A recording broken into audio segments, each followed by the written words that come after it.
Bo'lgani yaxshi bo'ldi. 200 ming puling o'zi berib turing. Xo'p, o'rtoq, mana 200 ming. Mana gaplashamiz, xudo xohlasa tez qaytaramiz. Bo'lgani yaxshi bo'ldi. O'rtoq, seni omonating bor edi. Hozir zarur bo'lmasa bir kishiga beradigan joyim bor edi. Nima deysan? O'rtoq, men sendan hozir pul so'ramayman-ku. Bemalol ishlaring qur, topganingda berarsan. Rahmat o'rtoq, ko'rishamiz bo'ldi. Bu qiynalib qolgan ekan. O'shanga ozgina yordam bo'lsin deb pul berib turibman. Yaxshi qilsan o'rtoq, do'stimizga yordam ber. Voy, mana bu turgan pul qani? Bu yerdagi pulmi?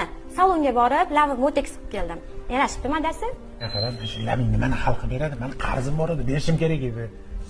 Ana semiz o'rtog'im bor-ku, o'shani 200 ming so'm qarzi bor. Borib olgan o'shani telefonni ko'tarmayapti. 200 mingga shuncha asabiylashasizmi? Aralashma, ukam, bor. Mayli. Jahlimni chiqazmam. O'rtoq, yaxshimisan? O'rtoq, yaxshimisan? Nima tinchlik? Qanaqa odamsan o'zisan? Ukamni yuborsam javob qaytarmading, telefoningga ham javob bermayapsan. G'alati emasmi? 200 ming so'm qachon berasan?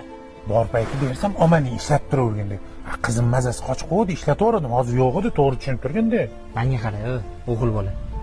Olganingdan keyin berasan-da, tushundingmi? Menga kerak bo'pti, tushunsanmi? Meni qiziqtirmaydi. Bugun to'q, tushundingmi? Ro'shan, o'sha ording-ku, shunchalik pastmisan?